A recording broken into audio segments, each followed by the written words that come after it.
Hey there, welcome back to High Infidelity, the best channel for cheating stories. Like and subscribe to channel for more spicy stories. Now, let's get into today's story video. Today was the nail in the coffin for me. My wife and I have been married for 4 years, and we've been dating for 8 years prior to that date. I am 31 years old, and she is 27 years old. Everything looked to be going well until she started a new job around 2 months ago. We were always on the phone with her since she had changed her phone's password. She was forced to sleep in the guest bedroom due to insomnia, and she was constantly checking out of our home. Then, about a month later, I begin to get text messages from a male coworker. Nothing was discovered, but I have a strong suspicion that it was taken there. Their conversation revolved on how we were emotionally cheating on each other and how we were cheating on each other. As soon as she learned the truth, she begged and pleaded with me to stay so that we could work it out in marriage counseling together. She maintained this emotional detachment for all but 2 days before reverting to her old state.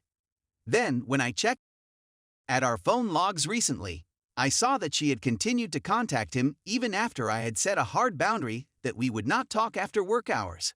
1 or 2 of these calls came in after midnight and lasted for an hour and a half each. Some folks were right when they said she was awake for an hour. From this point on, I'm done, and I'm merely looking for the most promising opportunities for the foreseeable future. In my own house, I will not serve as a doormat or as a fallback plan for anybody. Update 1. I discovered my wife's emotional affair last week and have been working on myself for the previous 2 months. She begs me to remain, weeping that she doesn't want to tear up our family. She chose to split up our family after she violated my clearly defined boundaries when I discovered text messages from a male coworker, then phone conversations that continued after I warned her to stop. Our communication has improved significantly as a result of this, and she is now sleeping in the same bed as me and fighting for our marriage. I don't think I'll ever be able to trust her again. A part of me wants to file right away and be done with it. But another part of me wants to at least claim we attempted therapy for the sake of the baby. While typing this, I understand that divorce seems to be the only option. I'm primarily afraid of divorce because I don't want any random person she comes home to hurt my child. If we didn't have a kid, I'd tear the bandage and be done with her. Right now, I'm praying for the best while bracing for the worst. Update 2. After opting to divorce, I've been living with my SDBXW for the last 3 months. We have now been assigned a court date in February. After telling my SDBXW this, she asks the following day, "I have a horrible feeling about spending nights away from the kid. Do you think you could remain till the summer even after the divorce?"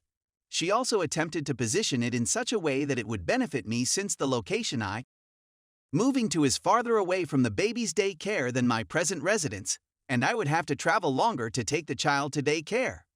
I told her I'd think about it. But I'm thinking to myself, you should have thought about it before you cheated on me. I had rather favorable conditions in the paperwork that we both signed peacefully. There is no child support, no alimony, and joint custody is split 50/50. At this point, I'm not sure whether to be honest with her and tell her I don't intend to remain in that home any longer than necessary, or to tell her what she wants to hear until I get what I want. I'm afraid that if I'm honest, she'll change her mind about the divorce arrangements or make false accusations against me. Story 2. My 28 male, wife 29 female of 9 years broke my heart and cheated on me after all that I put up with and sacrificed for her. I'm completely and utterly broken. Even though I'm not sure if anybody will read this long post, I just need to get it off my chest because I'm completely broken and have no one to talk to. I haven't eaten anything in 3 days and haven't slept much. My wife and I met when we were both 18 years old. In the course of my life, I met and fell in love with a beautiful, generous, and kind person who was full of life and joy. We married and had our first child not long after. I saw right immediately that this free spirit kind of personality suffers a crisis when confronted with responsibilities, kids, houses, etc.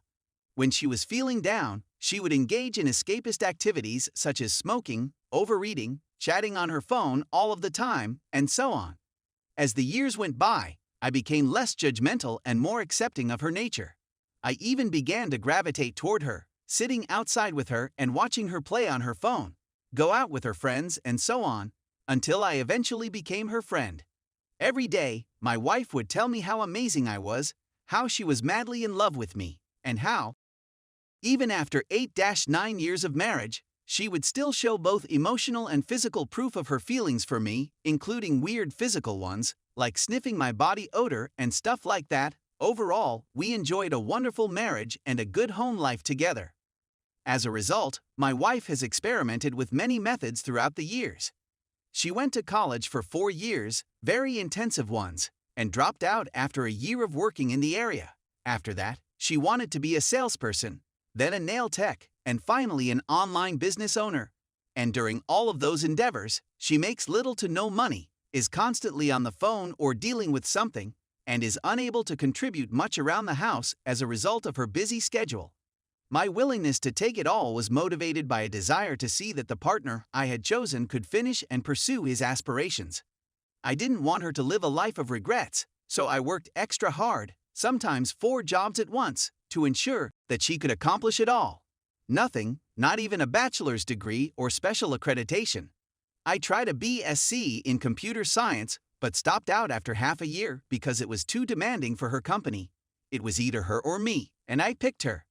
Following the closure of her prior company and the celebration of her 30th birthday, I feel she had a personal crisis, which I was completely ignorant of until we had a quarrel 4 weeks ago. During that fight, she exaggerated everything, she wouldn't come home, and when she came, she would sleep at the couch, scream at me when I talked to her, and so on.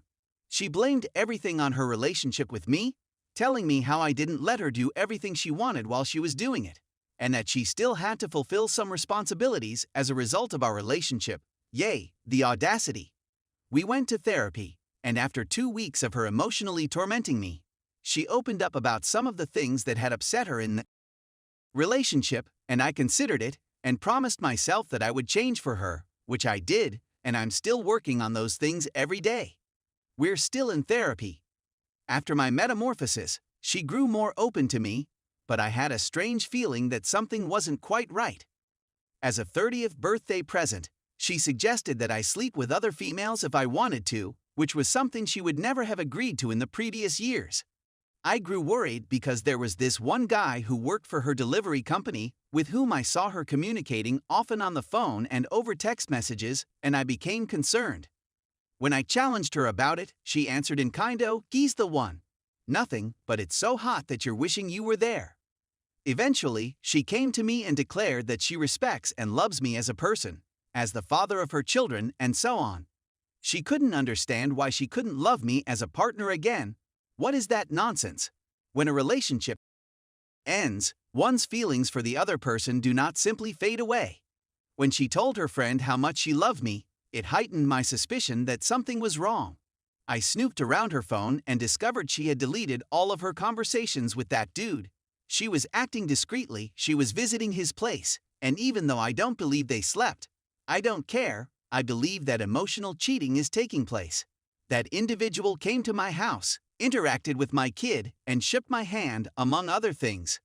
I really want to stomp on his head, but I'm holding back since the kids need my assistance. Yesterday, after being on the verge of breaking up with her, giving her space, allowing her to go out whenever she wants, and trying my best to be a better person, I told her she could effort herself and leave me alone. I'm done. Cheating is my limit and she's crossed it. I'm done. Discovering that you've been cheated on is still terrible, and it may seriously damage your self-esteem. Furthermore, we have 3 children who are completely reliant on us. I'm always thinking about them, which is why I've done all I can to salvage our marriage, but I fear that there is no way to repair it now. I believe she has emotionally abused me to the point that I will never be able to trust another woman again.